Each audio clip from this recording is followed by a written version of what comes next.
सेवानिवृत्त आदरणीय श्री दीपक वडकुते साहेब, कृपया आपण पण मंचावर यायचं आहे. जिल्हा समाज कल्याण अधिकारी जिल्हा परिषद नांदेड आदरणीय सत्येंद्र औलवार, कृपया व्यासपीठावर यावं.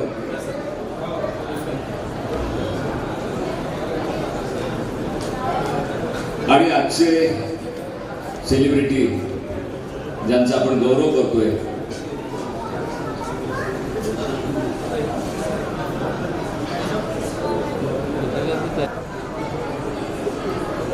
कृपया व्यासपीठावर यावं.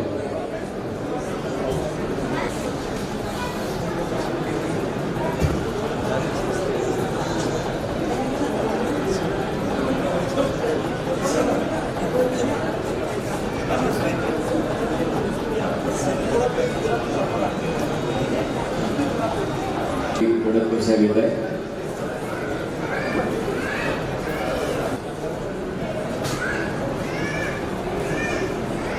आपले राष्ट्रपती येत आहेत आणि राष्ट्रपती महोदयांची देखरेख करणे आणि त्यांच्या कार्यक्रमाची सगळी रूपरेषा बनवणे यासाठी आपल्या जिल्हाधिकारी सध्या व्यस्त आहेत. काही क्षणानंतर त्यांचे इथे आगमन होईल.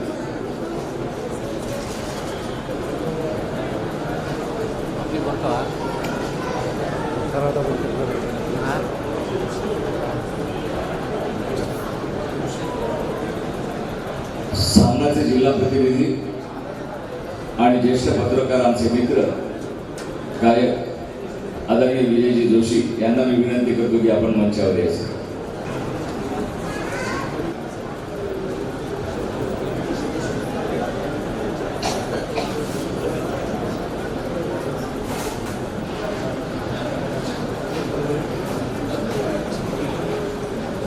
आदरणीय शरद कुलकर्णी सर, जात पडताळणी अध्यक्ष परभणी, प्रत्येक क्षेत्रामध्ये आपला सिंहाचा वाटा ज्यांनी दिला आणि आपली नोकरी, आपलं प्रशासकीय कार्य अतिशय इमानदारीनं चोख बजावलं आणि सेवा पूर्ण केली. आज त्यांचा हा सेवानिवृत्तीचा दिवस 31 ऑगस्ट. त्यांच्या गौरवासाठी त्यांनी केलेल्या कार्याचा एक भाग दखल घ्यावी आणि त्यांचं कौतुक करावं आणि पुढील आयुष्याला त्यांच्या शुभेच्छा द्याव्यात म्हणून आम्ही मित्रमंडळींनी हा कार्यक्रम करण्याचं एक प्रयोजन केलं.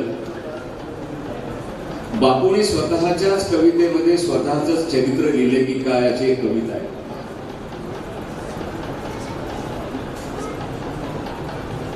मी अजून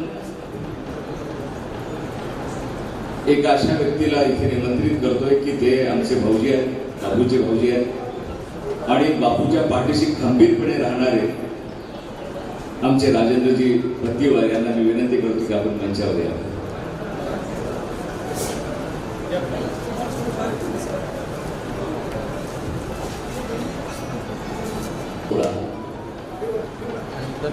मी अल्लड पाचोडा दूर दूर उडणारा, मी उडणारा बेथाम वादळांना अलगद फिरणारा, कधी दर्यावरती मी लहरी भाव विभोरी, पाठीवरती असते अनुभव हीच शिदोरी. वळीवात मी गारा, वादळात मी वारा, सहस्त्रकरांनी देतो मजला सूर्य निवारा. मी देशी अंतरदेशी, विदेशी दरवळणारा, सहज कुठेही मिळतो मजला शांत किनारा. मी अटळ प्राक्तनवादी, मीही होतो कधी विधेयी, लाटांवर आरूढ होतो मी सागराचा स्नेही. असं समुद्रासारखं मोठं मन असणारा पण जमिनीवर राहणारा, नेहमीच स्वतःला कधीच मोठं न समजणारा आमचा मित्र बापू आज रिटायर्ड होतोय. एका दृष्टीनं दुःखही होते आणि एका दृष्टीने आनंदी होते की तो पूर्ण वेळ आम्हाला देणार आहे. एकदा जोरदार टाळ्यांच्या गजरामध्ये त्याचं स्वागत करूया आणि कार्यक्रमाला प्रारंभ करू.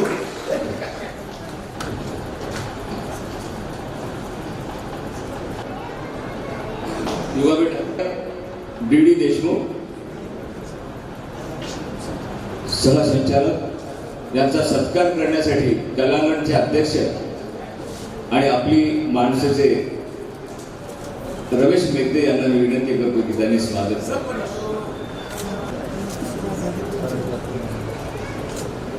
जोरदार टाळ्यांच्या गजरामध्ये आपण स्वागत करूया. यानंतर आदरणीय नीलकंठ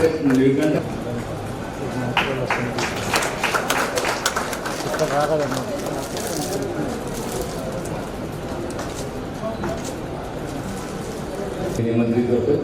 त्यांनी स्वागत करायचे आदरणीय श्री तेजस माळवतकर सरांचं.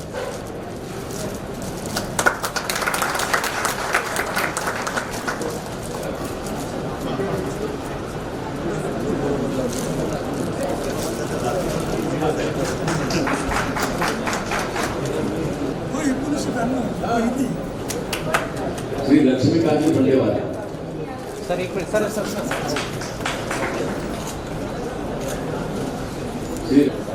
श्री लक्ष्मीकांत बंडेवाले करत आहेत.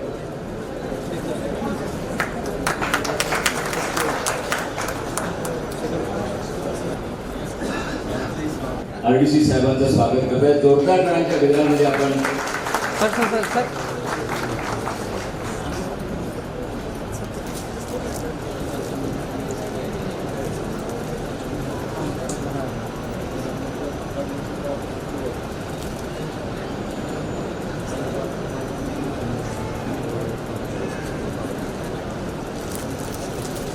जिल्हा समाज कल्याणाधिकारी जिल्हा परिषद नांदेड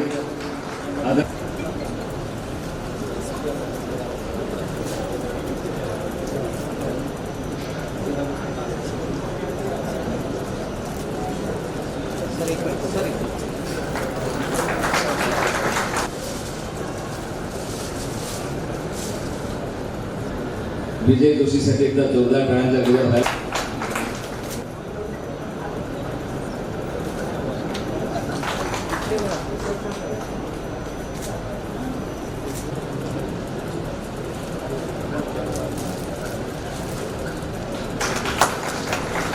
त्यांना अधूनमधून काही गजला ऐकणार आहोत बापूंनी लिहिलेल्या.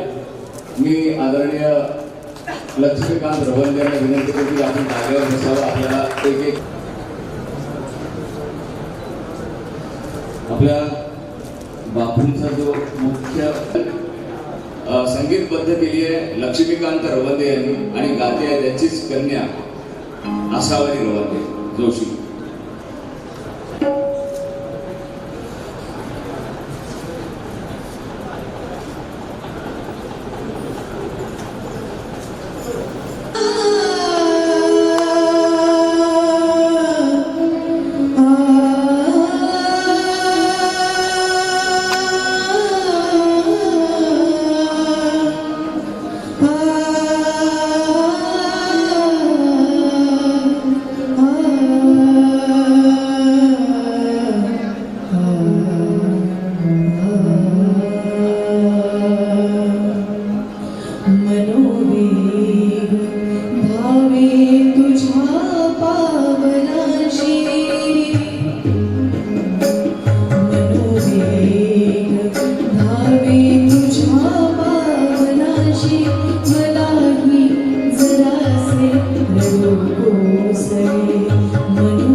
कोणाला जरी बोलले तर मनाला व्यथाही नवी आगळे मनोवेग भावे तुझ्या संगती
दिव्याने दिव्याला नवी ज्योत द्यावी, दिव्याने दिव्याला नवी ज्योत द्यावी, उजेडास द्यावे नवे सोहळे. खरंच ही कल्पना बापूला सुचू शकते, बाकी कोणालाही नाही. एकदा बापूंच्या रचनेसाठी जोरदार टाळ्या झाला पाहिजे.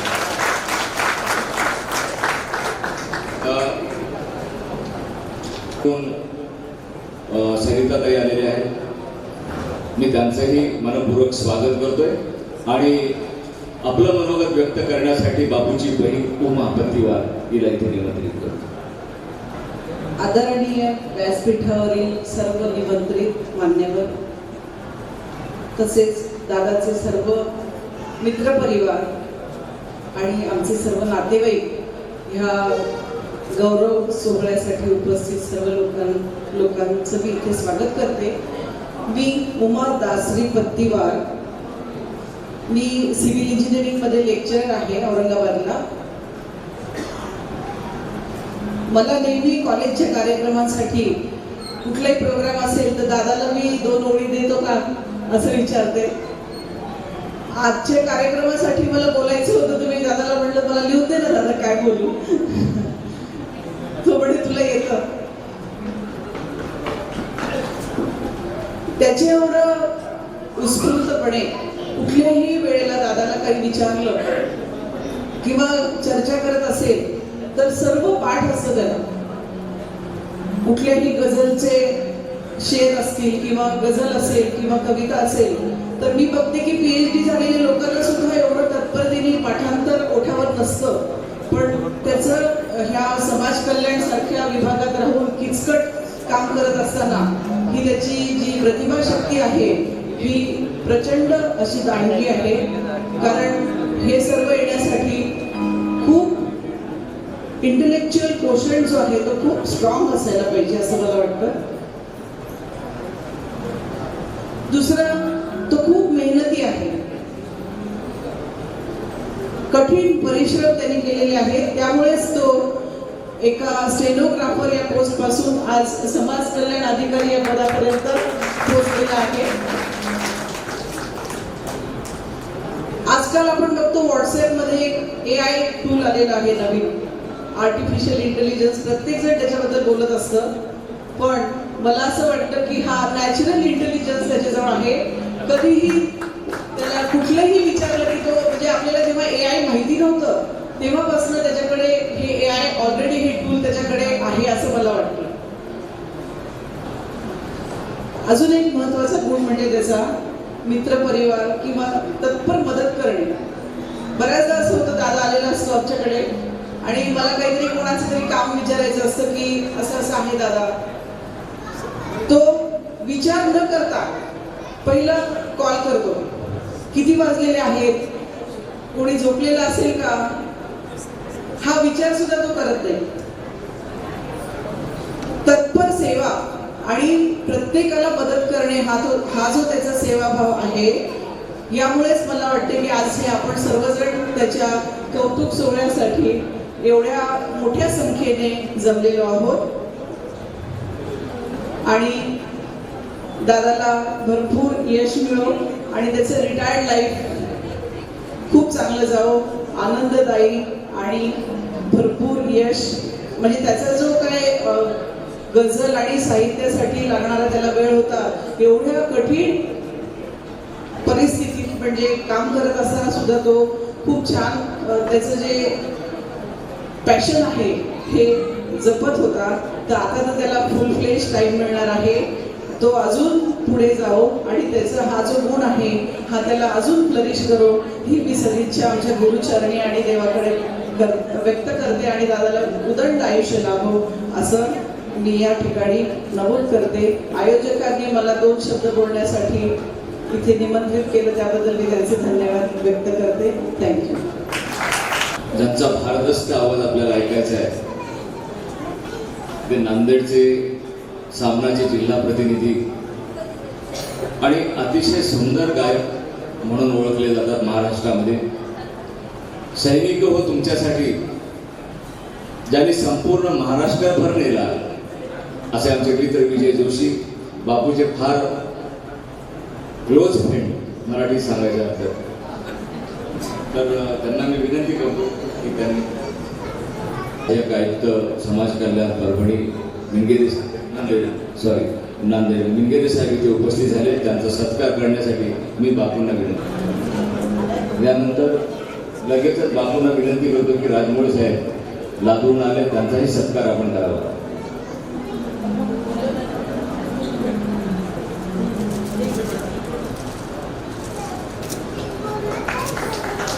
आदरणीय सरिताबाई गोगडे मॅडम या बहुजन, आता नाव बदलले, मुक्ता दासे तिथे बसल्या आणि आपल्या नवऱ्याचा सोहळा त्या बघतायत. त्यांना मी विनंती करतो की त्यांनी त्यांचा सत्कार करावा. आपल्या नवऱ्याचा सोहळा अतिशय आनंदानं दुरून बघत असतात. त्यावर एक छान कविता लिहिली त्यांनी. विजय मिळाला प्रिया तुला जर, विजय मिळाला प्रिया तुला जर, तिमिरा परिया तटात राहील, सर्व सोहळा सुखात राहील, सर्व गीतांचे स्वर. अशीच बसुणी गीतांचे स्वर, पराभूतपण येशील जर तू, विठ्ठ एकटा या वेशीतून, शतभिंतीचे तोडून बंधन, धुळीत येईल कवळाया तुझ या वक्षावर. बघा, जी खरोखर आपल्या नवऱ्यावर प्रेम करणारी बायको असते ना, ती त्याच्या आनंदाचा सोहळा दुरून बघते. पण त्याच्यावर जर मोठं संकट आलं तर ती आपल्या वक्षाला लावते, आपल्या छातीला लावते त्याला, आणि त्याला पूर्ण सहारा देते, त्याच्या सोबत राहते. आणि आमची मुक्ताताई तशीच आहे. तिच्यासाठी एकदा जोरदार टाळ्यांचा गजर करूया. आणि आदरणीय विजय जोशी यांना मी इथे निमंत्रित करतोय. माझ्या नांदेडमधल्या वाटचालीस ज्या दोन कर्तृत्वाने एक मला मोठं व्यासपीठ या शहरामध्ये मिळवून दिलं, त्यात पहिलं ॲडव्होकेट गजानन पिंपरखेडे, आणि या सर्व वळणावर म्हणजे सुखदुःखांच्या प्रसंगी अत्यंत म्हणजे कौटुंबिकरित्या देखील कार्यक्रमांना देखील वेगवेगळ्या संकल्पनेसह सादर करण्याची ज्यांची वृत्ती, ज्यांचा स्वभाव आणि कल्पकता, असे माझे स्नेही, माझे बंधू बापू दासरे यांच्या आज सेवापूर्तीचा हा सोहळा. नांदेडची सल नसल ओळखणारे आमचे निवासी उपजिल्हाधिकारी महेश वडतकर, गुर्तागद्दीच्या सोहळ्यापासून त्यांचा नांदेडचा अनुभव हा आमच्या नांदेडकरांसाठी निश्चितच एक प्रेरणादायी ठरलेला. व्यासपीठावरील सर्वच मान्यवर, आता सर्वांची नावं घेणार नाही कारण अनेकांची भाषण ऐकायची, आपल्या बापूंच्या गझला छानपैकी इथं ऐकायच्या आहेत कलावंतांच्या माध्यमातून. मित्र हो, सरकारी आयुष्यामध्ये काम करत असताना आजकाल लोकांना गुदमारल्यासारखं होतं. प्रामुख्याने एखाद्या स्वच्छंदी निर्मळ मनानं आयुष्यभर काम करावं, दिवसात कुठला ट्रेस नाही अशा पद्धतीने काम करावं या अपेक्षेने आपण दिवसाची सुरुवात करतो. मात्र बदललेल्या या सगळ्या राजकीय असो सामाजिक परिस्थितीमध्ये बापूंनी समाज कल्याण सारख्या विभागामध्ये काम केलंय हे निश्चितच कौतुकास्पद आहे. समाजातल्या प्रत्येक घटकामध्ये मोठ्या प्रमाणात प्रत्येक वर्ग, प्रत्येक घटक या विभागाकडे अपेक्षेने बघत असतो. मग ते महिला असो, दिव्यांग असो, वसतिगृहातील मुलं असो, मुली असो, शिक्षण घेणाऱ्या वेगवेगळ्या पद्धतीने या सर्व कचाट्यात काम करत असताना समाज कल्याणमध्ये आपल्या कामाचा ठसा निर्माण करत असताना संतुलित वृत्तीनं काम करून त्यांनी आपल्या मराठवाड्यामध्ये एक नाव कमवलंय, याचा मला जास्त अभिमान आहे. तर ते मी अतिशयोक्ती करते, जे वस्तुस्थिती मी सांगत असतो. कारण आज कुठल्याही कार्यालयात जा, एक उभं करण्यासारखं होत आहे. एकही अधिकारी असं स्ट्रेस न घेता काम करत नाही. कुठल्या ना कुठल्या भानगडी, कुठल्या ना कुठल्या काम, कुठलं एखादा नवीन उपक्रम संकल्प करावा तर त्यामध्ये हे अडचणी निर्माण करण्याचं काम या सगळ्या विभागात होत असतं. त्यातल्या त्यात मला महेश वडतकर सरांचा मुद्दा उल्लेख करावा वाटतो. सकाळ उठल्यापासून जवळपास 1000 कॉल ते घेत असतील माझ्या माहिती. तर प्रत्येकानं बोलताना त्या अगदी फ्रेश, कसे आहात, पहिला शब्द ऐकला की समोरचा अर्धा आधी गार होऊन जाणार. मग त्यांना त्या संदर्भातलं मार्गदर्शन, त्याचा अतिरेकपणा, त्याचा संतापपणा सगळं दूर करण्यासाठी या आपण मार्ग काढून त्याच्यात काही या दुपारच्या वेळेस या सगळ्या प्रकारच्या मिटिंगा, जिल्हाधिकाऱ्यांचं सगळं सांभाळणं, या सगळ्या बाबी हे करत असताना वडतकर सरांनी देखील एक आपली छाप निर्माण केलेली आहे. आणि बापू तुम्हाला त्यांची साथ निश्चितच वेळोवेळी मिळालेली आहे.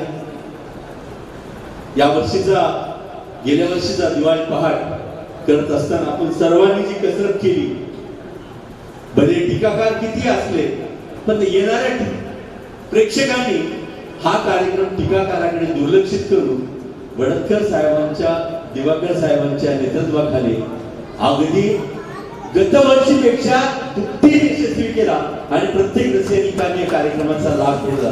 त्यात बापूंना देखील योगदान आहे असं मला वाटतं.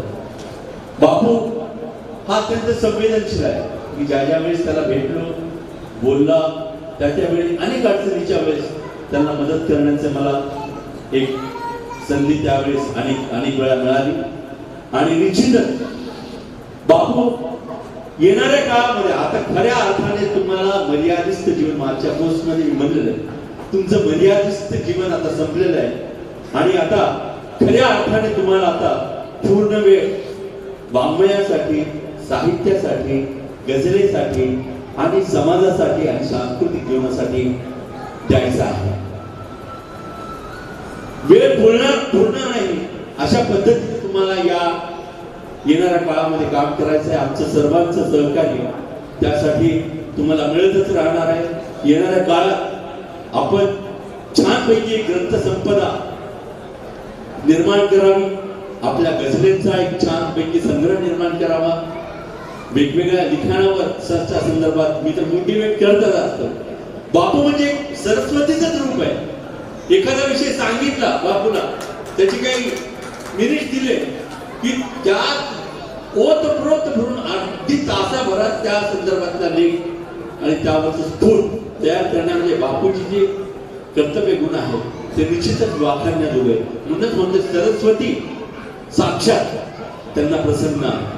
अशा बापूला येणाऱ्या काळामध्ये आम्हा सर्वांच्या वतीने मी शुभेच्छा देतो आणि आजच्या या टायटलच्या 2 ओळी आपल्याला सांगतो आणि आपली रजा घेतो. फिटे अंधाराचे जाळे झाले मोकळे आकाश,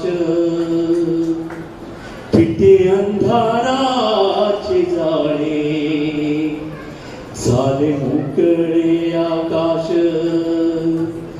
दरी कोऱ्यातून बाहेर एक प्रकाश प्रकाश, फिटे अंधाराचे जाळे झाले मोकळे आकाश. धन्यवाद.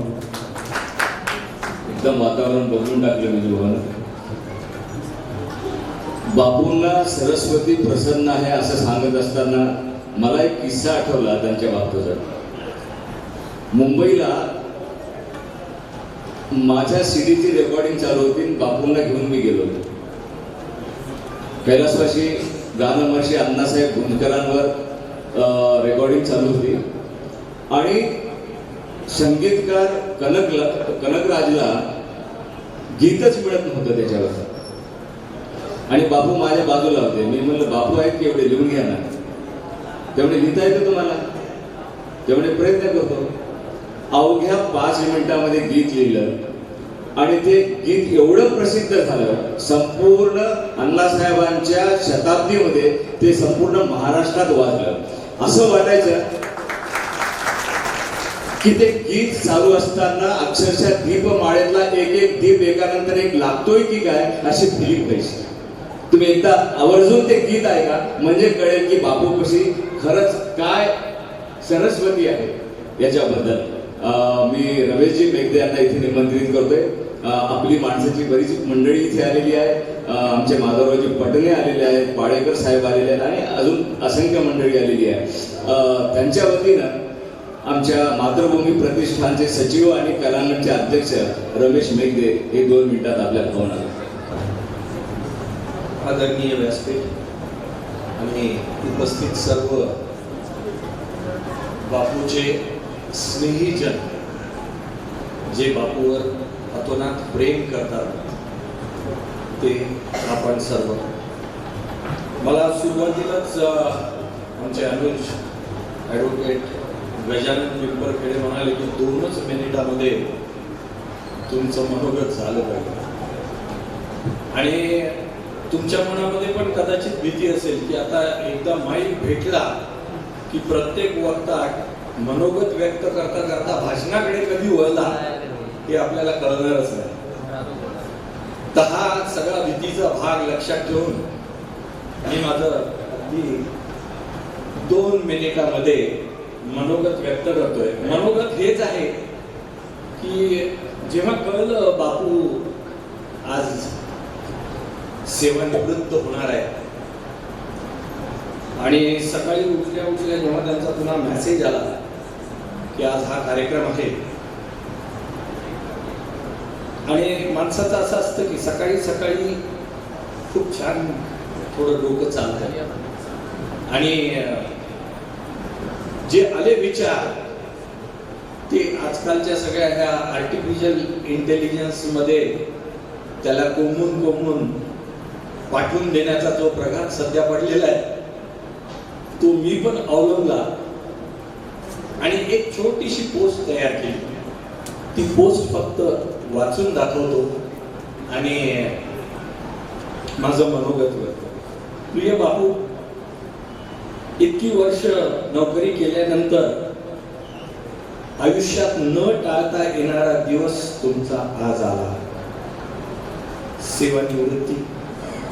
कामावर असताना सेवानिवृत्त झाल्यावर काय काय करू याची स्वप्न तुम्ही खूप रंगवली असतील, पण न कळत हा दिवस आल्यानंतर तुमच्या डोळ्यात पाणी येणारच, तरळणारच.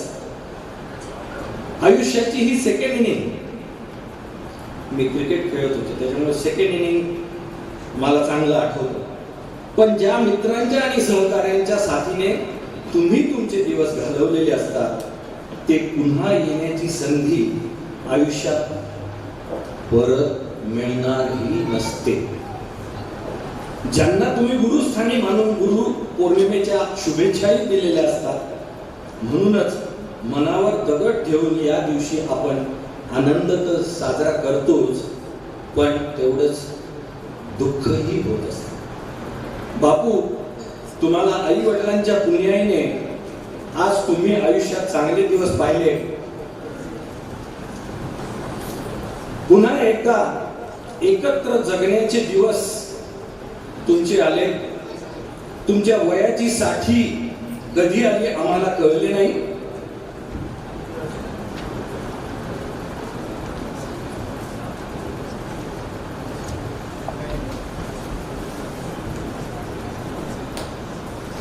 कारण तुम्ही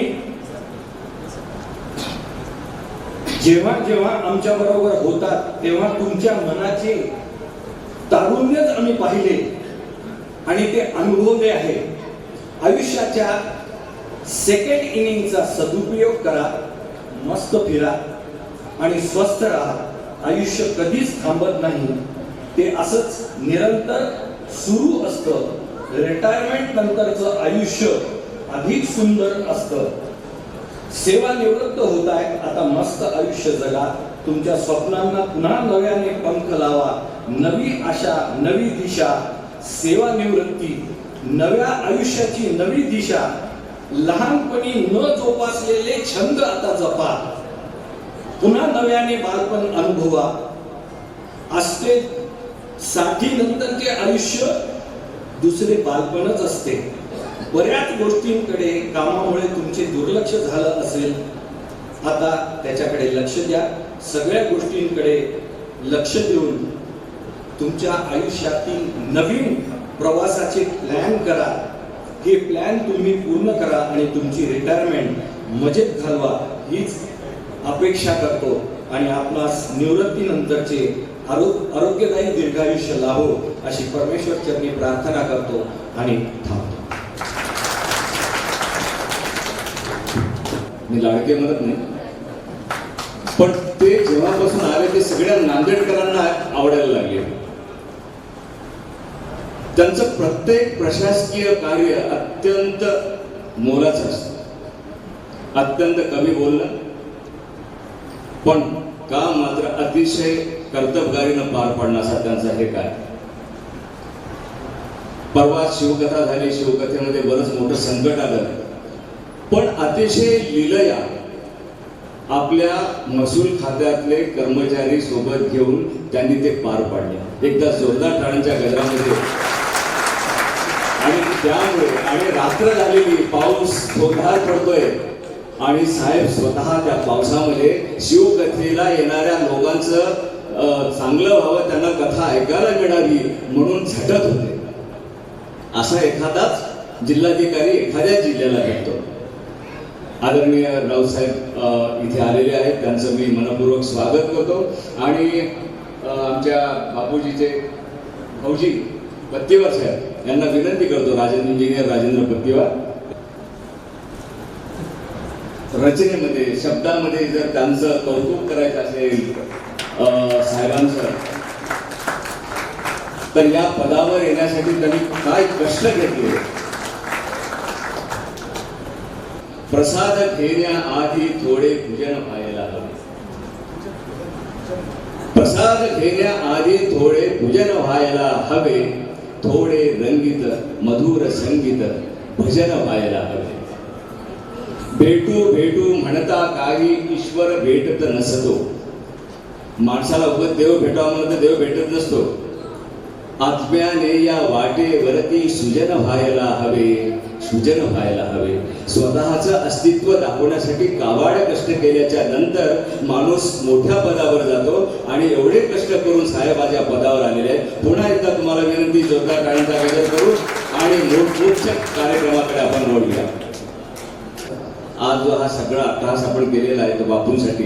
बापूंनी आपल्या सेवेची पूर्ण वर्ष इथे पूर्ण केली आणि अत्यंत प्रामाणिकपणे सेवा बजावली. असे अधिकारी सगळीकडे असावेत अशी जनतेची इच्छा असते आणि म्हणून त्यांचा गौरव या ठिकाणी होतोय आदरणीय जिल्हाधिकारी साहेबांच्या हस्ते. मी ताईंना पण इथे निमंत्रित करतोय की तुमचा पण त्याच्यामध्ये सिंहाचा वाटा आहे. नवऱ्याच्या मागे राहून त्याची नोकरी चांगली करून घेणे याच्यामध्ये बायकोचा हातभाग असतो. त्यांनी या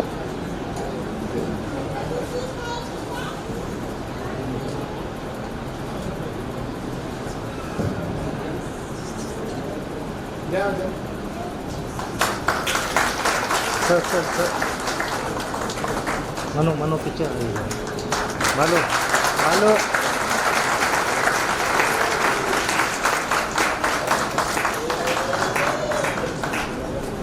नायब तहसीलदार आणि आर्टिस्ट आहेत असलेले श्री मकरंद दिवाकर यांनी एक अतिशय सुंदर असा मोमेंटो बापूंसाठी बनवून आलेला आहे. आदरणीय जिल्हा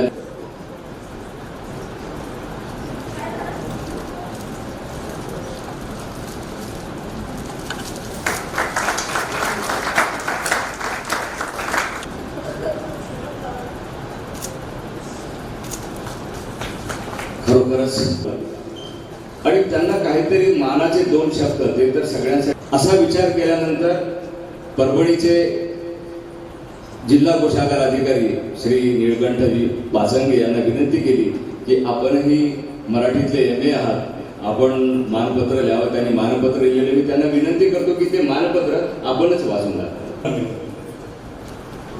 प्रिय बापू, सस्नेह नमस्कार. आपण नियत वयोमानाने दिनांक 31 ऑगस्ट 2024 रोजी सेवानिवृत्त होत आहात. कर्तव्यदक्ष व संवेदनशील अधिकारी म्हणून केलेल्या उत्कृष्ट सेवेसाठी आपले हार्दिक अभिनंदन. आयुष्य खूप सुंदर आहे. जेव्हा ते आपण आपल्या जीवलगांसोबत घालवतो तेव्हा ते अधिक आनंद देतं. पद, पैसा, प्रतिष्ठा या बाबी गौण आहेत. सामाजिक जाणीव ठेवत एक आनंदी निरामय आरोग्य जगण्यासाठी ही सेवानिवृत्ती अर्थात एक नवीन उत्तरायणाची सुरुवात. वडील कडवे स्वातंत्र्य सैनिक व मातोश्री एक संवेदनशील शिस्तप्रिय स्त्री. दोघांच्या संस्कारात एक करडी शिस्त व संवेदनशीलता आपल्या अंगी भिनली. एक वृत्तपत्र सायकलवर वितरित करणारा मुलगा, टायपिंग क्लार्क, स्टेनो, समाज कल्याण निरीक्षक ते समाज कल्याण अधिकारी, हा सेवाविषयक प्रवास थक्क करणारा आहे. समाजातील गरीब, दलित, वंचितांना न्याय मिळवून देण्यासाठी आपण अहोरात्र परिश्रम घेतले. प्रसंगी पदरमोड करून मदत केली. साहिब लुधियानवीच्या शब्दात सांगायचं तर, माना कि इस जमी को गुलजार न कर सके, माना कि इस जमी को गुलजार न कर सके, कुछ खार कम तो कर गए गुजरे जिधर से हम. खार म्हणजे काटे. आपल्या व्यक्तिमत्वाचे बहुविध पैलू आहेत. जबाबदार शासकीय अधिकारी असताना आपण उत्कृष्ट गझलकार आहात. नवे नवे गझल हा आपला प्राण आहे.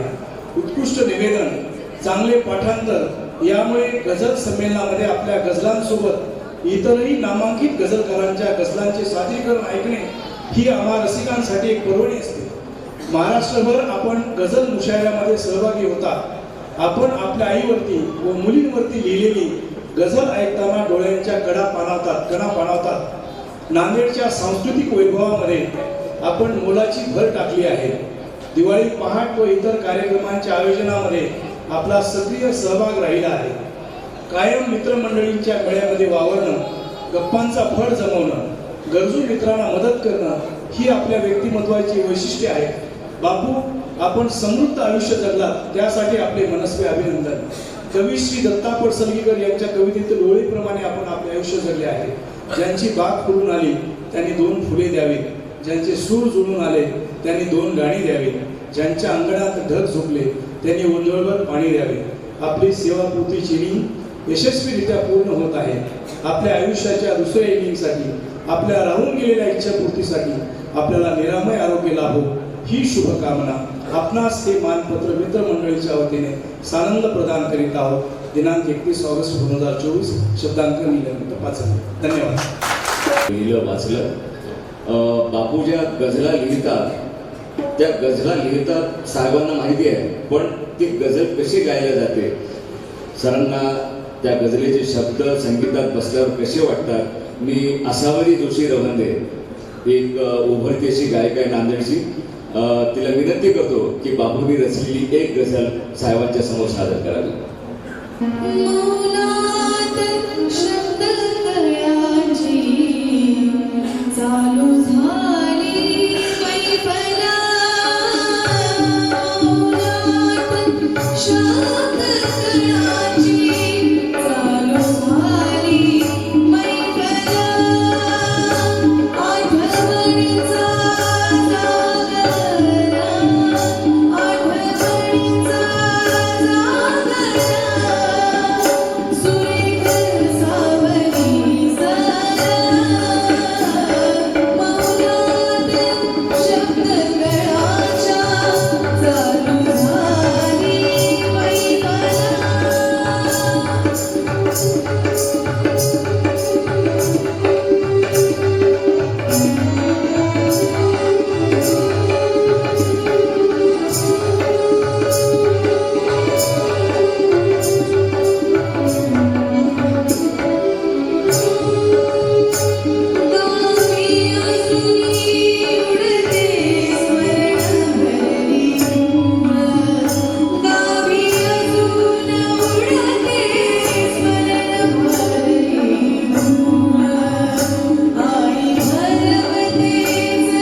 विशेष मगाशी सांगितल्याप्रमाणे आपल्या नांदेडचं भाग्य आहे की राष्ट्रपती महोदय आपल्या इथे येणार आहेत. त्यांची सगळी तयारी, त्याची जबाबदारी माननीय जिल्हाधिकारी साहेबांवर आहे आणि त्यांना लगेचच परत इथून त्या कामासाठी जायचे तयारीसाठी. मी त्यांना विनंती करतो की आपण बापूला शुभेच्छा द्याव्यात. सगळ्यांचे मित्र आणि शासकीय अधिकारी ही त्यांची दुसऱ्या क्रमांकाची ओळख आहे. पहिली ओळख म्हणजे शहरातील एक नामवंत कलावंत आणि कला कार्यक्रमांचे संयोजक असं म्हणून ज्यांना आपण जास्त चांगल्या प्रकारे ओळखतो, श्री बापू दासी यांची आज सेवानिवृत्ती, औपचारिक सेवानिवृत्ती होत आहे. त्यानिमित्त आपण सगळेजण इथं त्यांना एक प्रकारे शुभेच्छा देण्यासाठी एकत्र आलो आहोत. त्यासाठी मंचावरील सर्व उपस्थित मान्यवर, त्यांचे सर्व परिवार, विशेष करून त्यांचे सगळे कुटुंबीय या ठिकाणी आहेत आणि त्यांना किंवा त्याच्यावरती त्यांच्या कुटुंबावरती विशेष प्रेम असणारे सर्व जे नांदेड शहरातील आपले मान्यवर या ठिकाणी उपस्थित आहेत, सगळ्यांचं मी स्वागत करतो. शासकीय नोकरी म्हटलं खरं तर सेवानिवृत्ती ठरलेली असते. ज्या दिवशी आपण जॉईन होतो त्याच दिवशी काय माहीत असते की या तारखेला आपण सेवानिवृत्त होणार आहे. परंतु तरी सुद्धा तो प्रवास पूर्ण करणं आणि त्या प्रवासामध्ये जे काही आपल्याकडे संचित आहे ते आपल्यासोबत ठेवत जाणं आणि ती शिदोरी जी आहे ती मोठी करत जाणं हे शासकीय अधिकाऱ्यासाठी ते फार महत्त्वाचं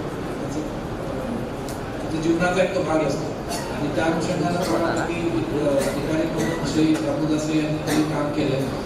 जसा उल्लेख झाला मानपत्रामध्ये सुद्धा की समाज कल्याण विभाग हा खऱ्या अर्थानं आपल्या समाजातील जे गोरगरीब आहेत, वंचित आहेत, ज्यांना खरंच मदतीची गरज असते अशा घटकांसाठी काम करणारा विभाग आहे आणि त्या अनुषंगानं त्यांनी त्या विभागामध्ये आपली पूर्ण सेवा दिलेली आहे. निश्चितपणे ही फारच कौतुकास्पद आणि स्वागतार्ह बाब आहे. त्याचप्रमाणे शासकीय सेवा करत असताना आपल्यातला कलावंत जो आहे तो सुद्धा त्यांनी तेवढ्याच चांगल्या प्रकारे नेहमी त्याला अभिव्यक्ती दिलेली आहे आणि मग त्यांच्या गजला असतील किंवा इतर कविता असतील, छोट्या छोट्या नोंदणीच्या चावडीच्या प्रकारातले काही काव्य असतील आणि उत्स्फूर्तपणे आणि उत्कटपणे जे ते आपल्या मनातील विचार मांडण्याची त्यांची जी शक्ती होती, त्यामुळे मला वाटतं की विशेष मी त्यांना त्यामध्ये मिळाला. पण आताच त्यांची गजल ऐकली, अनेकदा वेगवेगळ्या कार्यक्रमाच्या अनुषंगाने आम्ही सुद्धा ऐकत असतो. दिवाळी पहाटमध्ये सुद्धा गझलांचा एक विशेष कार्यक्रम दरवर्षी आपण त्यांचा घेत असतो. त्यातनं एक त्यांच्याकडे गझलकार एक तो हळवा कलावंत आपल्या सगळ्यांना तो माहीत आहेच. त्यामुळे आता मला वाटतं की शासकीय सेवेच्या बंधनामधनं म्हणा किंवा त्या परिसीमेतनं मुक्त होऊन आता आपण पूर्ण वेळ आपला परिवार आणि आपली कला त्याच्याकडे देऊ शकाल याचा सुद्धा एक तेवढंच आनंद आज सगळ्यांनाच या ठिकाणी आहे. आणि एका अर्थानं असं म्हणता येईल की आता तुमच्या कलावंत म्हणून असणाऱ्या आयुष्याचा एक तो मतला असा आजचा दिवस असं आपल्याला आज म्हणता येईल. कारण इथून पुढे आता आपल्याला ती गझल पुढची सुरू करायची आहे आणि पूर्ण वेळ आपण आता आपले परिवार आणि आपली कला या साधनेमध्ये निश्चितपणे द्याल आणि त्यातनं आम्हाला सगळ्यांना रसिक म्हणून एक मेजवानी मिळेल अशी मी या ठिकाणी अपेक्षा व्यक्त करतो. अर्थात कार्यालयीन कामकाजामध्ये आपली जी कमतरता आहे ती आम्हाला नेहमी जाणवत राहील, परंतु ती कमतरता या माध्यमातून जर भरून निघत असेल तर ते सुद्धा तेवढंच स्वागतार्ह आहे. आज या ठिकाणी मी पुन्हा एकदा आपल्याला शुभेच्छा देतो, आपल्या संपूर्ण कुटुंबाचं अभिनंदन करतो की आपण ही शासकीय सेवा पूर्ण करून आता सेवानिवृत्त झाले आहात आणि आमच्या सगळ्यांच्या वतीने पुन्हा एकदा आपलं अभिनंदन करून मी थांबतो. जय हिंद, जय महाराष्ट्र.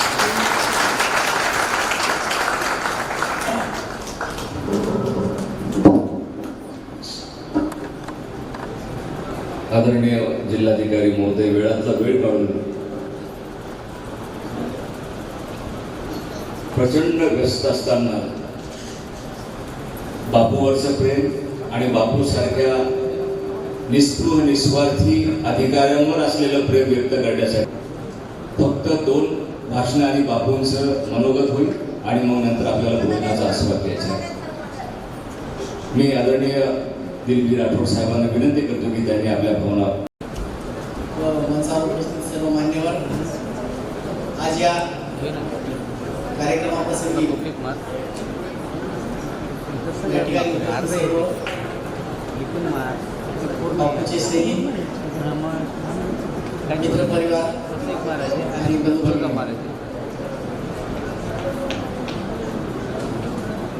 नोकरीत आल्यानंतर सेवानिवृत्तीची तारीख आपल्याला सगळ्यांनाच माहीतच असते. त्यानुसार आज बापू सेवानिवृत्त झालेले आहेत. तर या ठिकाणी बापूला प्रशासनामध्ये काम करत असताना गझल लिहिण्याची काही मर्यादा होती, कारण की नोकरीचं काम तर करावंच लागलं. आता बापू, आता तुम्ही फ्री झाला, आता पूर्ण ताकदीची गझल लिहा. गेली अनेक वर्ष बापू सोबत मी प्रशासनात काम करतो आहे. कुठलेही काम करत असताना अभ्यासू वृत्तीने आणि चांगल्या प्रकारे कसं काम होईल आणि चांगल्यात चांगली सेवा कशी देता येईल हे बापूंनी त्यांच्या सेवा काळात केलेलं आहे. थोडक्यात बापू एक अजातशत्रू आहे. त्यांनी प्रशासनामध्ये कुठलीही कितीही किचकट काम जरी असतील तरी चांगल्या प्रकारे हँडल केले आहेत. काही काळ त्यांनी या जिल्ह्याचं सहाय्यक संचालक म्हणून सुद्धा काही कालावधी त्यांनी काम केलं आहे. बापू, तुमचा प्रशासनाचा जो अनुभव आहे इथून पुढे आम्हाला आमच्या कर्मचाऱ्यांना मार्गदर्शन करणार आहे. असं काही नाही तुम्ही आज सेवानिवृत्त झालात म्हणून आमच्यापासून उचललात म्हणून. अजूनपर्यंत आपण जोमाने कामाला लागा. आपल्या काही इच्छा असतील अजून वेगळं काही काम करण्याची, ते पण आपण चांगल्या प्रकारे करा. आपण जर सतत कुठल्या कामात बिझी असलो तर कुठलेही आजार आपल्या जवळ येत नाही. म्हणून आपण कायम कार्यक्षम राहावे अशी आम्ही या ठिकाणी इच्छा व्यक्त करतो. आणि बापूला त्यांचं जे पुढचा विषय आहे सुख समृद्धी भरभराटी आणि आरोग्यदायी जावं अशी मी माझ्याकडून ईश्वरचरणी प्रार्थना करतो. आणि आयोजकांनी या ठिकाणी मला संधी दिली त्याबद्दल धन्यवाद. मनोगत आहे तोपर्यंत आपली माणसं श्री नंदकुमार दुधेवार, माधवराजी पटणे, पाळेकर नाही एक रूम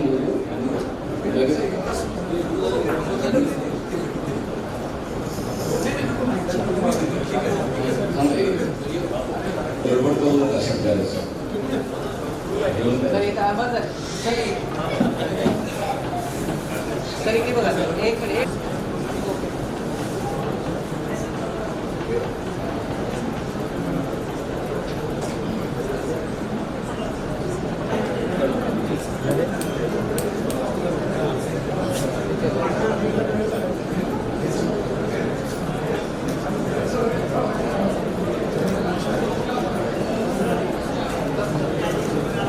तर आपल्या नांदेडलाही त्यांनी बराच काळ उपजिल्हाधिकारी म्हणून काम केले.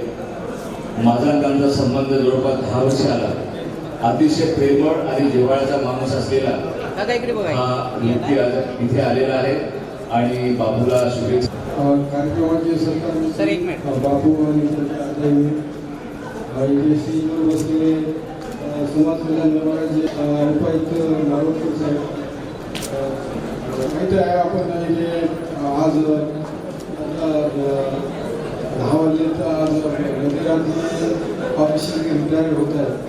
सरांनी आता जिल्हाधिकारी महोदयांनी औपचारिक रिटायरमेंट यांचं जाहीर केलं तर ते रिटायर झालेलेच होते. तर बापूबरोबर मला इथे अध्यक्ष जिल्हा ग्रामपंचायत समिती अध्यक्ष म्हणून जे काम करीत असताना त्याच्यावर काम करण्याची संधी मिळाली. काही स्वभाव पैलू त्यांचे काही माझ्याही लक्षात आले. बऱ्याच वेळी सांगितले की ते खूप मेहनती आहे. काम करीत असताना त्यांना जर असं वाटलं की या समोरच्या व्यक्तीला न्याय द्यायचा आहे तर ते बरोबर एका दिवसामध्ये त्यांनी वैधता प्रमाणपत्र सुद्धा त्यांनी दिलेलं आहे.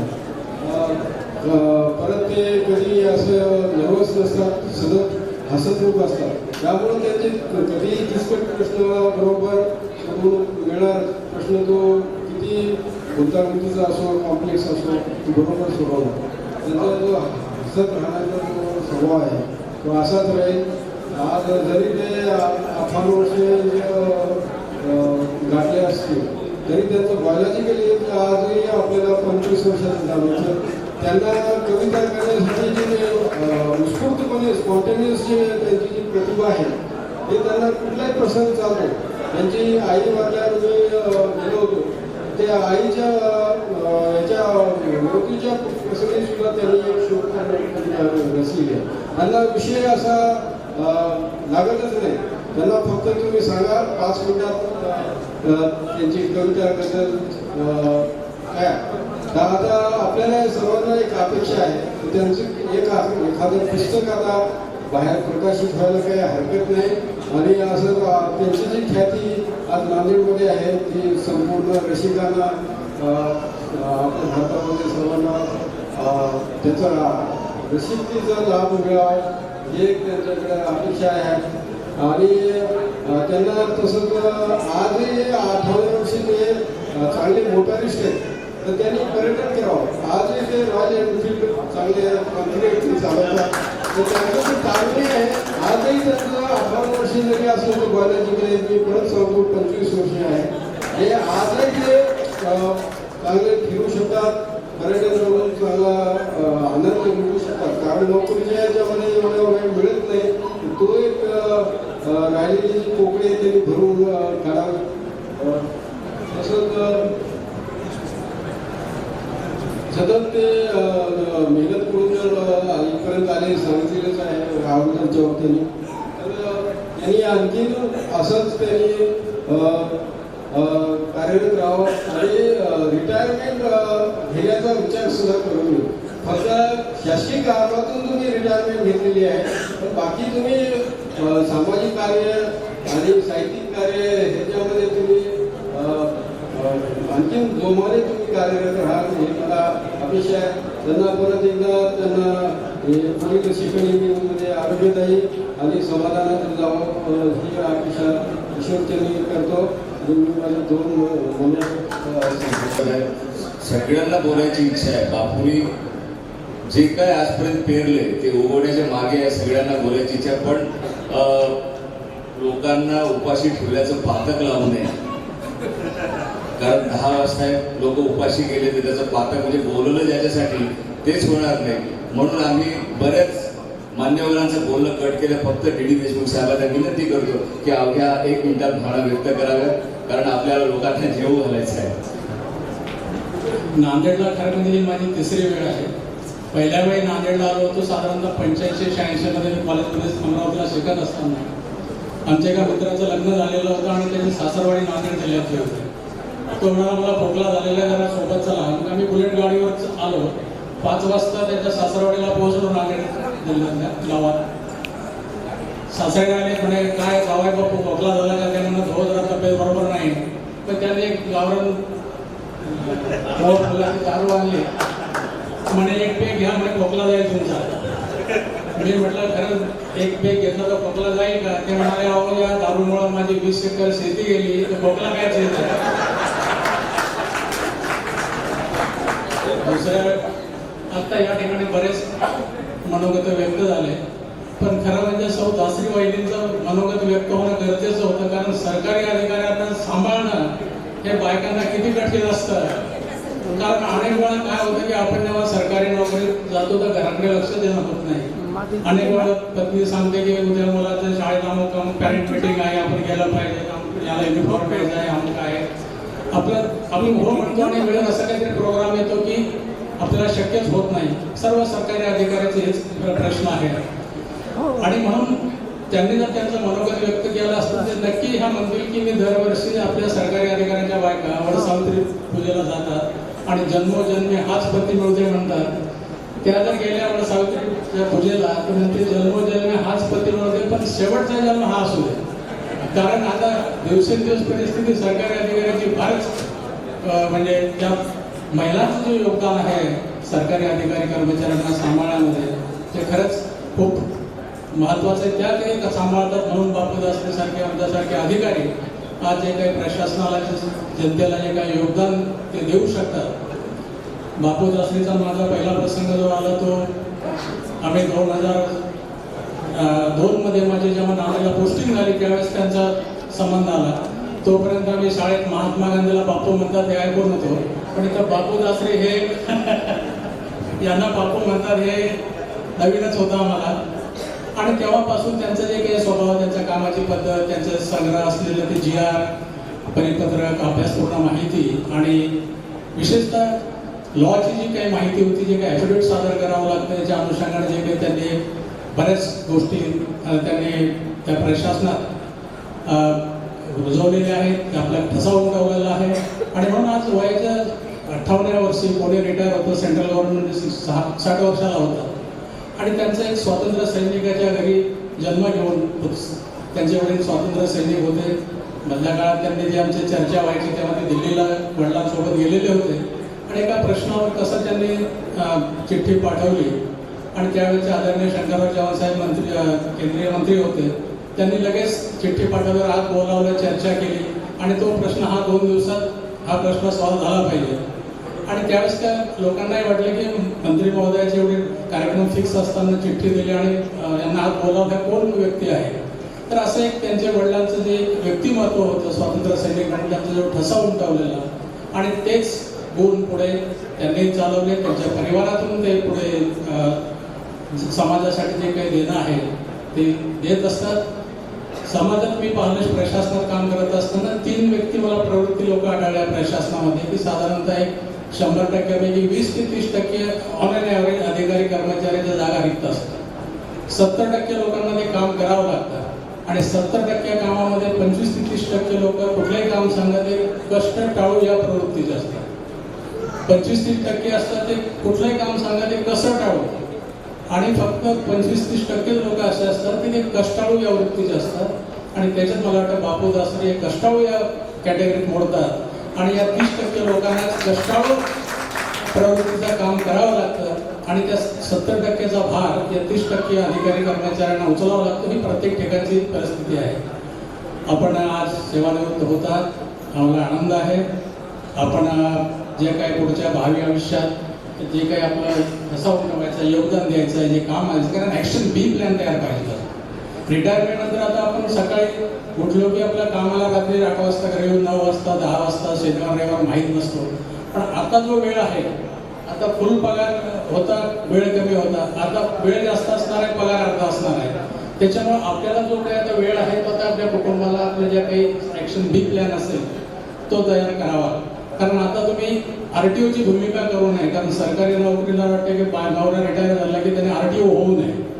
कारण RTO झालं की त्यांना त्रास होतो. आपल्याला असं वाटतं RTO म्हणजे काय, तर घरच्या लोकांच्या दृष्टीनं RTO म्हणजे रिकाम टेकडा ऑफिसर. तर आपण RTOची भूमिका असायची पुढे पारू नये. आपल्या ज्या काही इच्छा असतील, अपेक्षा असतील त्या आपण पूर्ण कराव्या, कुटुंबासाठी वेळ द्यावा जो आपण देऊ शकला नाही. कुठेतरी आपल्याला काही यात्रा जत्रा, आपले नातेवाईक, मित्रमंडळी वगैरे अनेक आपले उपक्रम असतात की जे आपण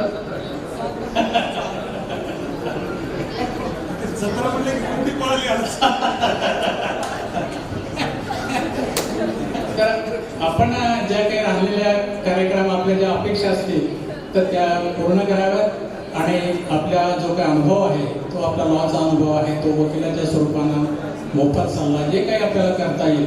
आपले मित्रपरिवार, गायक, गझल आपण आहात आणि आपण कवी आहात. कारण माझा एक मित्र कवी होता. 12वीला तो असाच कविता करायचा, आम्ही त्याला प्रोत्साहन द्यायचं आणि पुढे तो 12वी नंतर माझी दिशा बदलली, त्यांची दिशा बदलली, भेट नाही. नंतर मी नोकरीत लागलो आणि नागपूरला एक अधिवेशनात एक प्रश्न आला. 6व्या नंबरला प्रश्न होता तो मला बोलावून घेतला की एखाद्या वस्तू चर्चेला यायचा सेन्सिटिव्ह विषय तुम्ही या. आम्ही CM साहेबांना ब्रीफिंग केली आणि तो प्रश्न आलाच नाही. सहकारावर जास्त प्रश्न चालला, 6वा प्रश्न आलाच नाही. माझा मित्र प्रोबेशनरी ऑफिसर होता त्या DYSP. तो म्हणायचा ते तुझं आटोपलं की ये इकडे. मग काय गेलो त्यांच्याकडे जेवायला आपण सोबत घेऊ. गेल्यानंतर मग बराच वेळ झाला. म्हटलं काय प्रॉब्लेम आहे. तो म्हणे थोडंसं क्षुल्लक प्रश्न आहे, जर आपण बघू म्हणजे थोडंसं विषय सेन्सिटिव्ह आहे. तर त्याच्यात ती 1 तास झाला आम्ही गप्पा मारत होतो. काय झालं मग 2 लोक जे आणले सोबत इन्स्पेक्टरला विचारलं. तो म्हणजे साहेब ते काहीच कबूल करत नाही, तसे काय असे वाटत नाही. कारण सेंट्रल गव्हर्नमेंटच्याकडनं सूचना अशी आली होती की नागपूर अधिवेशनात जरा धोका आहे, पुढे सावध राहा. प्रशासकीय यंत्रणेला पोलीस यंत्रणा सावध झालेली होती आणि म्हणून असे 2 संशयित पकडले होते. तर ते बघतो तिथे आमचा एक तो कवी मित्रच होता. त्याला म्हटलं अरे पण तो माझ्याकडे पाहिजे, मी त्याच्याकडे भाऊ. आता म्हटलं याला ओळख दाखवली, हा जर काही नक्षलाईट किंवा कुठला जर काही असेल तर प्रॉब्लेम यायचा. मग मी काही ओळख दाखवायची की नाही. तो मित्र मला ओळख तो माझ्याकडे आशाभूत नजरेने पाहत होता की आपले यांनी ओळख दाखवली ते मला सुट करायला हात टाकतील. मग यांना विचारलं काय झालं. तो म्हणाला की साहेब म्हणे आम्ही दोघं कवीच आहो म्हणे, मी माझ्या कविता याला ऐकवल्या म्हणे, यानं पूर्ण कविता माझ्या ऐकून घेतल्या म्हणे, आणि जेव्हा माझ्या कविता ऐकायची वेळ आली म्हणे तर याने याची मोटरसायकल काढली हा पळाला म्हणे. त्याच्या मागे माझ्या कविता ऐकवण्यासाठी मी स्कूटर घेऊन याच्या मागे धावत होतो आणि त्या धावण्यामध्ये आमचा सिग्नल तोडला म्हणे आणि म्हणून संशयित म्हणून आम्हाला अटक केली. त्यामुळे ते कवी कसे म्हणजे तसं बापूंच्या ज्या कविता आहेत त्या नेमक्याच कविता गझल ज्या काही आहेत त्या आपल्या मी ऐकलेल्या आहेत. त्यांच्या गझल किंवा कवितेचा वापर हा यांच्या आपल्या शासनाने सुद्धा केलेला आहे. ज्या काही आता निवडणुकीसाठी मतदान वाढवण्याच्यासाठी सुद्धा त्यांनी ज्या काही 4 ओळी लिहून दिलेल्या होत्या त्याचा सुद्धा दखल घेऊन ते प्रशासनाने त्याचं ते ओळी कुठेतरी टाकलेल्या आहे, त्याचा उपयोग केला. आणि म्हणून आपल्याला मी भावी आयुष्यात शुभेच्छा देतो. कारण भोजन आणि आपण याच्यामध्ये जास्त वेळ थांबायचं नाही, कारण लोक उपाशी कुठे आता आपल्याला येऊ नये. आणि म्हणून या ठिकाणी बोलण्यासारखं बरंच होतं. मी सौ दासरी वहिनी, श्री बापू दासरी आणि त्यांचे सर्व आप्तपरिवार सर्वांना शुभेच्छा देतो. आणि संयोजकाने 1 मिनिटं सांगितलं होतं पण वेळ घेतला. Thank you sir. धन्यवाद. खरं म्हणजे तुमचं बोलणं ऐकावंच वाटत होतं, पण आता शेवटी समोरचे लोक हळूहळू चाललेत आणि न जेवतात, त्याच्यामुळे थोडंसं शॉर्टकट घेतोय. आदरणीय वडतकर साहेबांना मी इथे निमंत्रित करतो. तोपर्यंत बापूचा सत्कार आपण हेमलताताई करूया.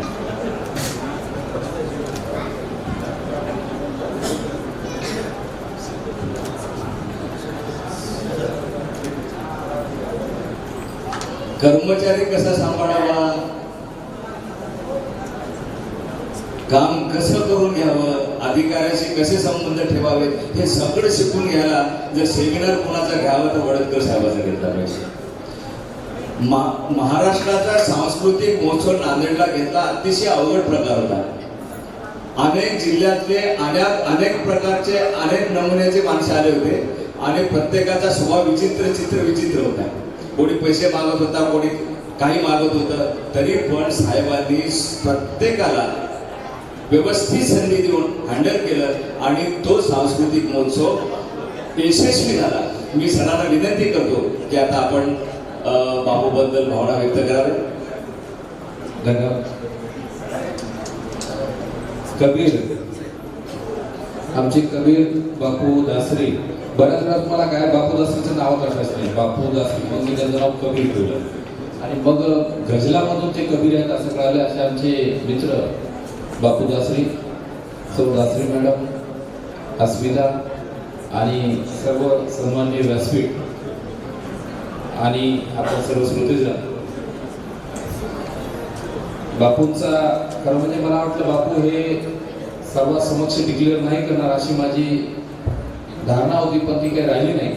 कारण त्यांचं 58 वर्ष झालं असं म्हणणं काही बरोबर नाही. मला वाटलं ते सर्वांसमोर सांगणार नाही, पण आज त्यांनी नाईलाजास्तव असतो त्यांनी डिक्लेअर केलेलं आहे की आज माझे 58 वर्ष पूर्ण झालेले आहेत आणि त्यांच्या डिक्लेरेशनच्या मी त्यांना हार्दिक शुभेच्छा देतो. बापूंच्या गझल सर्वांनी फार स्तुती केलेली आहे, पण वहिनींची फार अडचणींनी गझल ऐकतात. माणूस जागेवर स्थिर असतो, चिंता करू नका.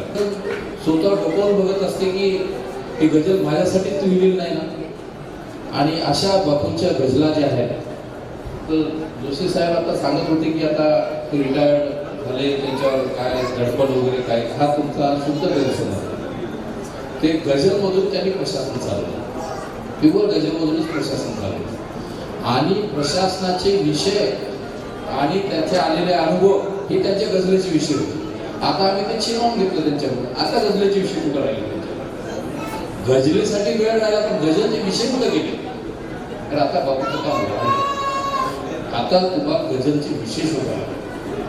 कारण आता लोकांना भेटून तुम्हाला गझलचे विषय नाही मिळणार, ते तुम्हाला प्रशासनातून गझलचे विषय मिळणार. आणि त्यामुळं आता तुम्हाला प्रशासन लोकांमध्ये जाऊन शोधावं लागलं, संवेदना शोधावं लागतील आणि त्यावेळेस गझलचे विषय निघत राहतील. आणि चिंता करू नका, तुमचं आता खरं लाईफ सुरू झालेलं आहे. मध्येच तुमची टोपी पडली होती, त्यावेळेस तुम्ही आशावादात नजरेनं इकडे तिकडे बघितलं. तुम्ही चिंता करू नका, आता तुम्हाला खरे केस यायला सुरुवात होईल. काहीच चिंता करू नका. आता खरं नवतारुण्य तुमचं सुरू झालेलं आहे. आता तुम्ही जे आहे तुमचा जो आनंद आहे, जीवनाचा जो आनंद आहे, तुमच्या ज्या भावना आहेत त्या व्यक्त होण्याची खरी वेळ आता ही तुमची आलेली आहे. आणि बघू आता तुमचं खरं आयुष्य आता सुरू झालं. खरं आयुष्य आता सुरू झालेलं आहे. तुम्हाला लोकांना खूप आनंद द्यायचा, खूप आनंद द्यायचा. आणि लोकांना जो आनंद मिळतो त्याच्यातून तुम्हाला खरा आनंद मिळणार आहे. आणि ते तुम्ही निरंतर कार्य करणार आहे. बापू म्हणजे फारच खतरनाक व्यक्ती आहे. ते आलंय की मला टेन्शन येत. आता ही संस्कृती हे सगळं समजून घ्या. पुन्हा मग त्याच्यामध्ये जोशी साहेब, इकडून आमचे चारू असे 4-5 जण, आणि बापूला वेगळं सांगायचं असते, त्यांना वेगळं सांगायचं असते, मला वेगळं समजून घ्यायचं असते. ती दिवाळ पहाट संध्याकाळ व्हायची. त्यासाठी दिवाळ पहाट समजता संध्याकाळ व्हायची. संध्याकाळ झाली की चला बापू आता काहीतरी जेवण करू अशी म्हणायची वेळ आहे. त्यात सगळेजण बसले आणि मग संध्याकाळच्या आमच्या बोलण्यात चालण्यात मग सकाळची पाठ करायची. ती सकाळची पाठ आता कशी करायची आणि त्यामधून मग बापूची पहाट सुरू व्हायची. तर अशी पहाट त्यांनी अशा कितीतरी पहाट काढलेल्या आहेत. आणि अत्यंत ती पहाट कशी यशस्वी होईल त्यासाठी सगळं बापूला आम्ही म्हणलं की बापू आपल्याला हे जमत नाही. ओके साहेब, हीच गोष्ट करायची पण इकडून सांगायची. आपण म्हणजे या हे नको बापू, याचा कार्यक्रम थोडासा काय लोकांनी ऐकलेला आहे, नको, ओके कॅन्सल, असं इकडून सांगायचं. ह्या याच्यातून आपल्याला हे घ्यावं लागतं केवढं. तर असे बापू आपल्या संपूर्ण कलाकारांचं एक ऋणानुबंध, एक मर्मबंध तयार केलेलं आहे त्यांनी. आणि खरंच अस्मितासारखी गुणी मुलगी आज या वैभव आहे. कारण म्हणजे आम्ही चर्चा करताना वगैरे बोलतो नाही, आणि आज त्यांचं वैभव आहे. आणि एक संवेदनशील माणूस पूर्ण आयुष्यामध्ये जगलेला, आणि पुढे सुद्धा सर्वांना संवेदनशीलता ते देण्याचा निश्चितच प्रयत्न करतील.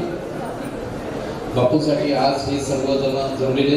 खरं म्हणजे हा क्षण प्रत्येकाच्या आयुष्यात येईल असं काही जरूर नाही. प्रत्येकाचा म्हणजे सरकारी नोकरीमध्ये प्रत्येक जण रिटायर होईल हे पण काही जरूर नाही. फक्त लिहिलेले की रिटायरमेंट आहे, पण ती रिटायरमेंटचे दिवस प्रत्येकाच्या नशिबात येतील. आणि प्रशासनाच्या खेळामध्ये तो कुठं अडकून जाईल हे पण सांगता येत नाही. तर अशा याच्यामध्ये बापू एकदम चांगलं कार्य करत, एक चांगल्या प्रकारचं एवढे समाज कल्याण अधिकारी एकत्र येण्याचा हा योग मला वाटते सेक्रेटरीने बैठकवर बोलवली तरी येत नसेल करायचं. तिथे सुद्धा प्रतिनिधी पाठवत असतील, बरोबर ना शेख सर? कधी कधी भेजना पडता प्रतिनिधी.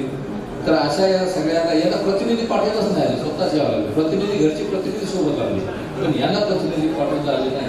तर असा या बापूच्या या सोहळ्याला मी जे आहे तर मला बोलवलं आणि बोलण्याची 2 मिनिटं का होईना संधी दिली. मी आपला अत्यंत आभारी आहे. खूप काय बोलायचं होतं, पण नंतर आम्ही बोलूया. आणि आपण सर्व प्रेम असंच बापूसोबत राहूया. बापू असंच प्रेम आपण सर्वांसोबत ठेवूया. आणि नवीन जिंदगी, नवीन आयुष्य आणि नवीन हिरवंपण आपल्या आयुष्यात नेहमीच राहू अशी मी आपल्याला शुभेच्छा देतो. आणि एक नवकवी आहेत, माझे मित्र आहेत, त्यांची एक चारोळी त्यांनी लिहिलेली आहे. नवीन पोरांना प्रोत्साहन द्यावं. ते म्हणले साहेब आपण जर म्हटली तर माझ्या कवितेला काहीतरी महत्त्व राहील आणि माझं नाव अजरामर होईल अशी त्यांची धारणा आहे. तर त्यांची कविता मी माझ्या शब्दामध्ये व्यक्त करतो.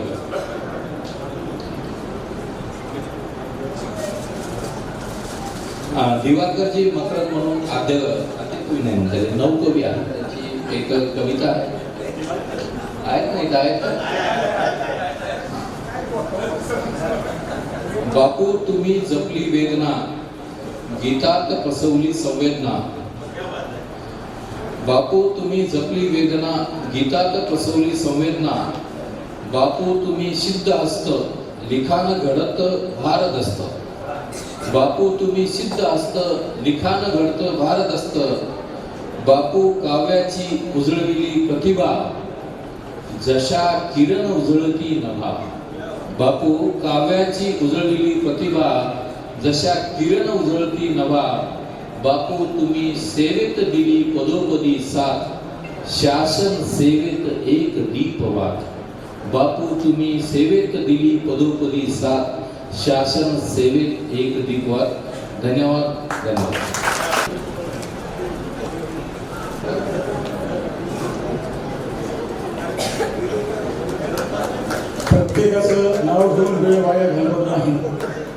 माझ्यावर उदंड प्रेम करणारे सर्व मान्यवर जे मंचावर उपस्थित आहेत, माझे अधिकारी, मी एवढंच सांगतो की 10/7/85 या तारखेला ज्या ऑफिसमध्ये मी स्टेनो म्हणून रुजू झालो, त्या ऑफिसचा म्हणजे ज्या साहेबाकडे मी रुजू झालो त्यांची खुर्ची बघून वाटायचं किती छान आहे साहेब, आणि त्या खुर्चीवर 2.5 महिने काम करण्याची संधी मला मिळाली. महाराष्ट्र शासनाच्या सेवेत स्टेनोला साहेब होण्याची संधी बहुधा मिळत नाही. त्याचं आयुष्य विचारायचं, रात्रंदिवस काम करण्यामध्ये जातं, पण मला ती संधी मिळाली. हे मंचावर जे मान्यवर अधिकारी आहेत, माझ्या 39 वर्षाच्या सेवेमध्ये, 38 वर्षाच्या सेवेमध्ये 36 CR माझे A+ आहेत. हे सगळ्या अधिकाऱ्यांनी मला माझ्यावर केलेलं उदंड प्रेम आहे. माझ्या शाळेतले विद्यार्थी, माझे मित्र, माझ्या वर्गातल्या स्नेहीजन, आणि आपण सर्वांमध्ये प्रत्येकाचं नाव घेऊन मी प्रत्येकाबद्दल बोलू शकतो. इथे आमचे मित्र मंडळी, आम्ही ज्यांच्यासोबत काम केलं ते सर्वजण या ठिकाणी आले, आणि मला फक्त एवढंच म्हणायचं आहे की मी जे काही आहे ते माझ्या मित्रांमुळे आहे. मैत्री हे धन इतकं मोठं आहे, ते मला आयुष्यात उदंड मिळालं. माझ्या 2च ओळी सांगतो. कवितेने मला काय नाही दिले, कवितेने मला काय नाही दिले, बहीण दिली भाऊ दिले, ठाण मांडून बसल्या दुःखाला घराबाहेर हाकलून दिले. एवढंच मी सांगतो. मला खूप बोलायचं आहे. माझी बहीण आता इतकं छान बोलली, तिच्यामुळे या समाजात उंच मानाने जगण्याची प्रतिष्ठा माझी उंचावल्या गेली. एवढंच मी तिच्याबद्दल सांगू शकतो. आमच्यामध्ये वयात 3 वर्षाचाच फरक आहे. म्हणजे बहीण आणि मित्रमैत्रीण असा आमचं जो सहवास आहे. आणि आमचे जिजाजी इथे उपस्थित आहेत, श्री राजेंद्रजी प्रतिभार, म्हणजे माझी आई आजारी असताना मी माझ्यापेक्षा जास्त सेवा त्यांनी माझ्या आईची केली. त्यामुळे मी काही जरी केलं तर ते ऋण फेडू शकत नाही. या सर्वांच्या ऋणातच मी माझ्यावर व्यक्त केलेला विश्वास, मला आपण सर्वांनी दिलेलं प्रेम आणि आपुलकी, जिव्हाळा, याच्या मी ऋणातच आहे. आदरणीय बोरगावकर साहेब, अप्पर जिल्हाधिकारी नांदेड यांचं या ठिकाणी आगमन झालेलं आहे. बोरगावकर सर जिल्हाधिकारी असताना नांदेडमध्ये बोंडरची घटना घडली होती आणि आम्ही सतत सोबत होतो. जिल्हा प्रशासनावर जेव्हा एखादं संकट येतं किंवा जिल्ह्यामध्ये एखादी घटना घडते, त्यावेळेस प्रशासनाला फार दक्षतापूर्वक काम करावं लागतं. त्यावेळी त्यांना सहकार्य करण्याची मला संधी मिळाली. मी आयुष्यभर त्यांचं ऋणी आहे. आदरणीय जिल्हाधिकारी महोदय इथे आले, त्यांनी जे काही म्हणजे त्यांची माझी परिचय नव्हता. जिल्हाधिकारी साहेब इथे आल्यानंतर त्यांनी फेसबुकवरून माझ्या कवितेचं कट पेस्ट केलं आणि ते मला पाठवलं. तुमची ही कविता खूप चांगली आहे. म्हणजे आपल्या पदाचा इगो नसताना जे चांगलं आहे त्याला चांगलं म्हणण्याचं जे सहजपणा आहे जिल्हाधिकारी महोदयांचा, त्या कवितेच्या ओळी अशा होत्या जी कलेक्टर साहेबांनी माझ्याच ओळी फेसबुकवरून मला पाठवल्या. त्या जळणाऱ्याने कुठे दाद देण्याआधी, म्हणजे काय होतं की आपण एखादी कविता चांगली सादर करतो, डी देशमुख साहेब आता म्हणले तसं, आणि लोक दादच देत नाही. तर तो शेर असा होता की दाद देण्याआधी त्यांनी जात पाहिली, दाद देण्याआधी त्यांनी जात पाहिली, जळणाऱ्याने कुठे फुलवात पाहिली, असा माझा जो शेर होता तो कलेक्टर साहेबांनी फेसबुकवरून कॉपी पेस्ट केला आणि मला पाठवला. ही तुमची कविता म्हणजे तुमचा शेर मला आवडला. असा दर्यादिल माणूस आमच्या विनंतीला मान देऊन वेळातला वेळ काढून राष्ट्रपती महोदयांचा 4 तारखेला दौरा आहे. पूर्ण जिल्हा प्रशासन त्या व्यवस्थेमध्ये लागलेलं आहे आणि राष्ट्रपती सारख्या VVIPच्या दौऱ्याच्या आधी एक दिल्लीची सुरक्षेबाबत पडताळणी करण्यासाठी एक समिती येत असते. ती समिती इथे आलेली आहे. अविनाश कुमार साहेब नांदेड जिल्ह्याचे SP, त्यांचा माझा 2 वर्षापासूनचा परिचय. मी जात पडताळणीला असताना त्यांनी 1-2 अतिशय म्हणजे ग्रस्त लोकांना मदत करण्यासाठी मला सांगितली. मला 2-3दा फोन केले आणि मी महेंद्रकर साहेबांना आणि शेंदारकर साहेबांना ती गोष्ट सांगितली की बाबा अविनाश कुमार साहेबांनी हे काम आपल्याला सांगितलेलं आहे. मग तातडीनं आम्ही जेवढं करता येईल तेवढं केलं आणि त्याच्यामुळे त्यांच्या एक बॅचमेट आहेत हिमाचल प्रदेशमध्ये ते IPS आहेत. तर त्यांचे अजूनही मला फोन येतात. ते म्हणतात की हिमाचल प्रदेशमध्ये तुम्ही दौऱ्यावर आल्यावर मला फक्त सांगा, आम्ही तुमची फिरायची व्यवस्था करू. म्हणजे बांटता रहा इत्र उम्र भर यूं ही, बांटता रहा इत्र उम्र भर यूं ही, पता न चला जिंदगी महक गई. एवढंच मी सांगतो. आपल्या सर्वांच्या नावात बोरकर साहेबांचं स्वागत. सोनकावळे साहेबांनी मला माझ्या आयुष्यामध्ये महत्त्वाच्या टप्प्यावर नेहमी मदत केली. रामदास होटकर साहेब समोर बसलेले आहेत.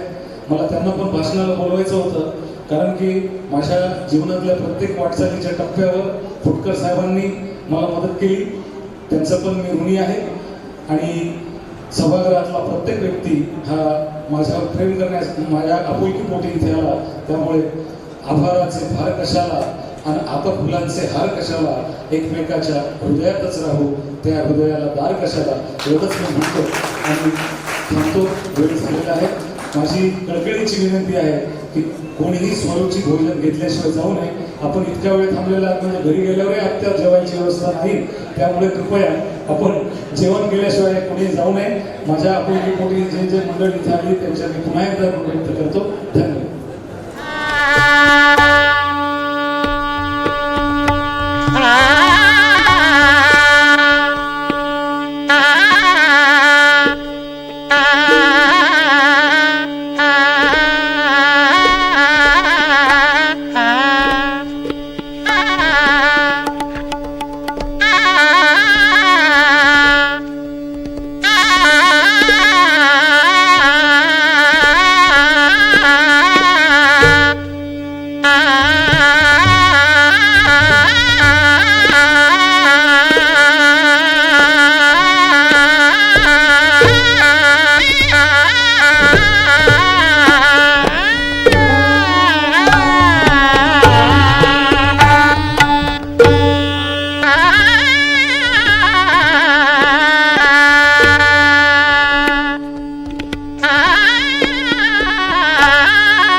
छलक उठा खुशी का खुमार, क्या कहना।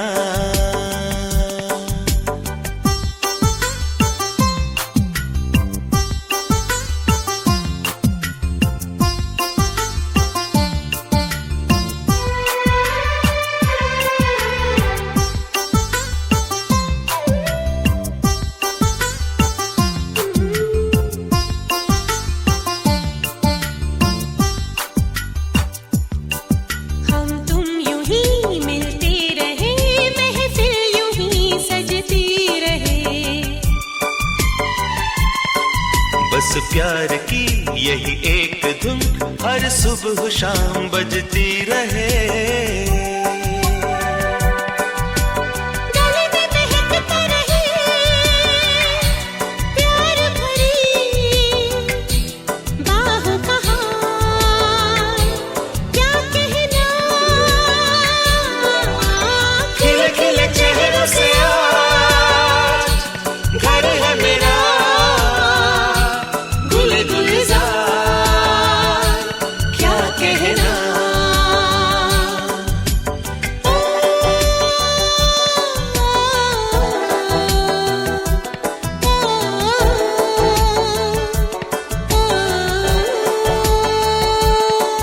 ऐ दिल लाया है बहार, अपनों का प्यार, क्या कहना। मिले हम छलक उठा खुशी का खुमार, क्या कहना। खिले खिले चेहरों से आज घर है मेरा, गुल गुलजार, क्या कहना। खिले खिले चेहरों से आज घर है मेरा, गुल गुलजार, क्या कहना।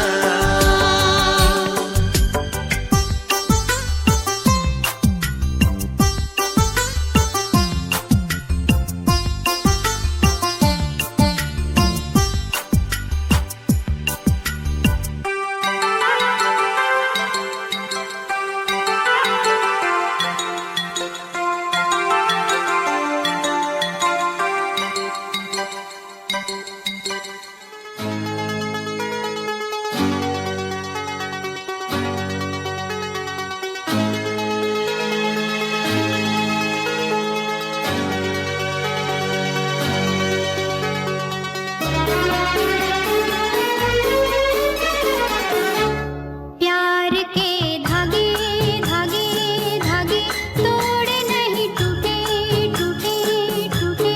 जन्मों के बंधन बंधन बंधन पल में नहीं छूटे छूटे छूटे।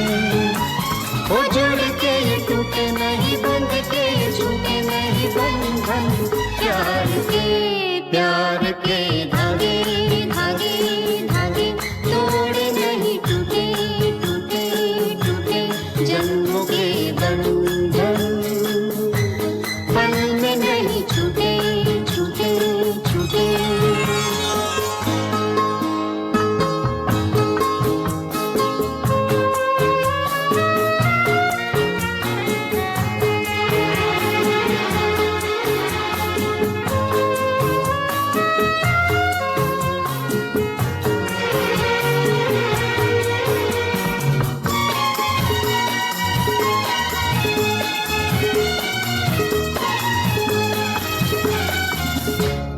देखा तुम्हें तो हमने ये जाना, होती है प्यार की तस्वीर कैसी।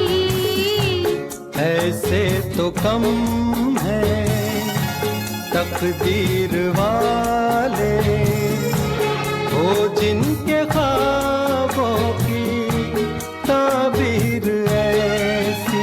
हो दिल जहाँ मिल जाए सहरा में खिल जाए गुलशन। प्यार के धागे धागे धागे तोड़े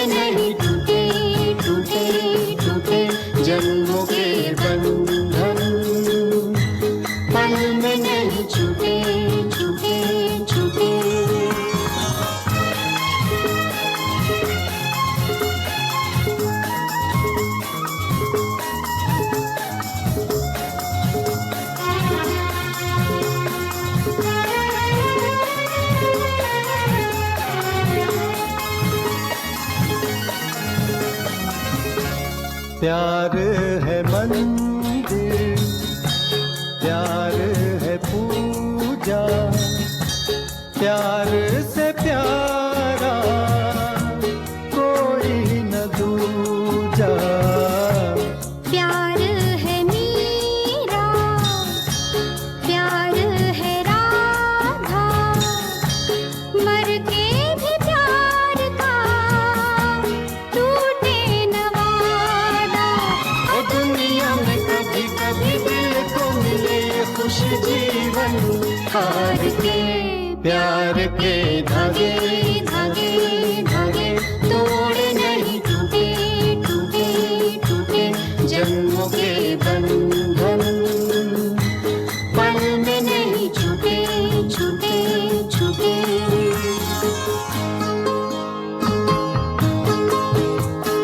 ला ला ला ला ला ला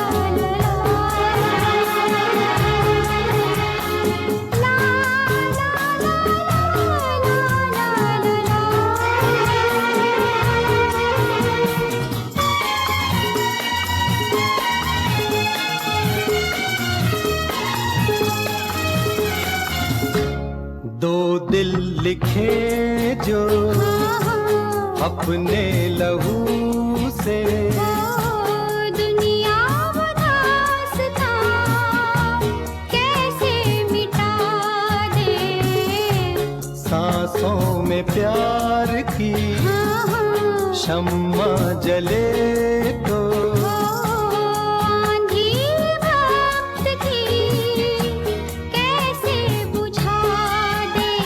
ओ दिल यहाँ झुके कहाँ चाहे बन दोनों जहाँ दुश्मन, प्यार के धागे धागे धागे तोड़ नहीं टूटे टूटे टूटे, जन्मों के बंधन बंधन बंधन पल में नहीं छूटे छूटे छूटे।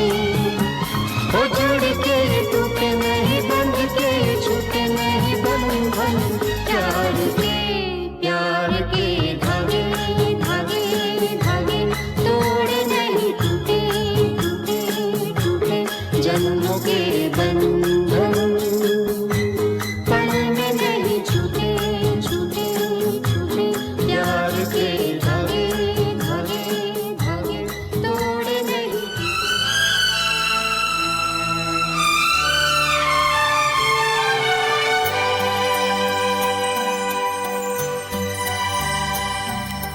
हे हे हे आ हा